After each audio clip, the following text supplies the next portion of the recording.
Hi everyone, and thanks for being with me. There is no other person on this planet that I love ridiculing more than Rita Panahi.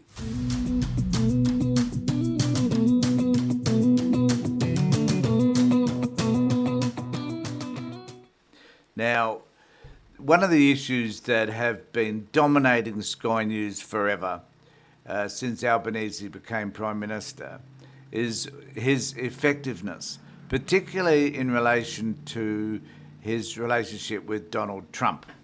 They seem to believe that because he is Albanese or because he's a Prime Minister, it doesn't matter who it is, if it was Tony Abbott or Peter Dutton, I'm sure that they would have had easy access to Donald Trump.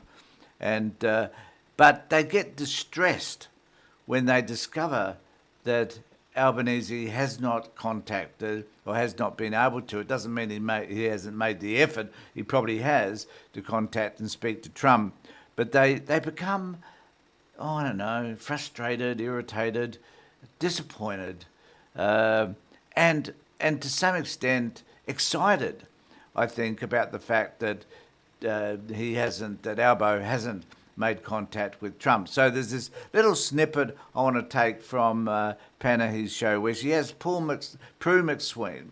And I think Prue is probably one of the most, I don't want to be too strong with a word, but distasteful persons that you'll find on Sky News. I used to actually follow her on Twitter, but I got so tired of her abusive behaviour that I chose not to. But here she is describing Albanese in a way which I'm going to refer to as a moment after she uses the word, which I find offensive and says a lot, I think, about Sky News in particular, the language they use and the way they want to paint Albanese. So here's our friend Rita talking about this issue with Prue. Look at the day's top headlines with Sky News contributor Prue McSween and Sky News digital presenter Gabriella Power. Ladies, let's start with the Prime Minister. He is under extreme pressure to follow the UK's lead in upping defence spending after the British Prime Minister had a productive meeting with Donald Trump. He secured tariff exemptions and AUKUS assurances, while, as we well know, the US President snubbed our Prime Minister. Prue, I'll start with you.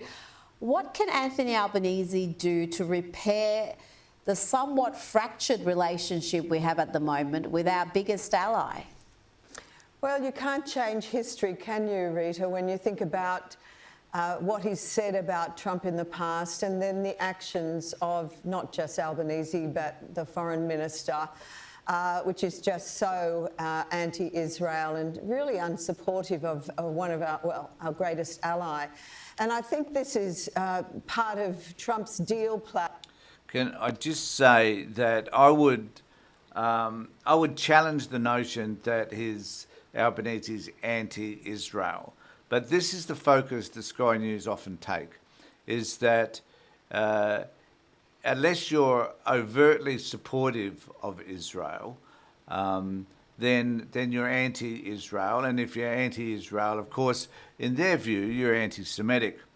Albo has not been anti-Israel enough, in my view, and he certainly should come out and say more about what's happening in Gaza and the West Bank than what he does. He tries to, and Penny Wong disappointingly try to sit on the fence with regard to this issue. And I think it's a shame, it's a blight on Albanese and this government that they don't make the stand that they do. And part of that reason is, I think, because they rely on their relationship with the United States, which depends upon the types of comments they make in relation to Israel. But to go on, this is what she has to say. You know, put him on ice, make him second guess. He's relegated to really a third tier ally now, and this is very sad for Australia, but he's a pissant basically in Trump's eyes, I'd say, and quite irrelevant. So I want So I wanted to highlight this idea about him being a pissant because, to be honest, the terminology was a bit foreign to me. So I went and looked it up, and this is what it says. So it says a pissant is an epithet for an inconsequential, irrelevant, or worthless person, especially one who is irritating or contemptible out of proportion to his or her perceived significance. And I would suggest that when it comes to Prue McSween, she is a pissant. She's way out of her depth. She has an extreme right-wing view about absolutely everything. It's so anti-Albanese that it is painful to watch. And she's just one of those people they extract from Sky News to talk about anything that's anti-Albanese. Now, I'm the first to admit that there are many things that this government gets wrong. Many. It's a shame, but nevertheless, it's the reality. And there are many things that need to be criticised. But to refer to someone as being viewed as a pissant by Trump is unkind, to say the least. I think the reality is that, and we need to face this reality, is Australia's not that significant. I don't know where these people come from. Like, why do they think that Trump would put at the top of his agenda a conversation with Albanese over someone like Keir Starmer? It's hard to imagine why they would even think that that could be possible. And they later go on to criticise Rudd, of course, because of the things that he's said about Trump in the past. But we know very well that you can say something shitty about Trump, as a la J.D. Vance, and some of the things he said about Trump being a terrible person and a fascist and whatever, and yet he's now vice president. So you can say whatever nasty things you like about Trump. At the end of the day, if you keep saying nicer things about him and congratulate him for how wonderful he is, his degree of intelligence and his capability to solve every issue in the world, then clearly you will win him over. It doesn't take all that much. The man is as shallow as they come.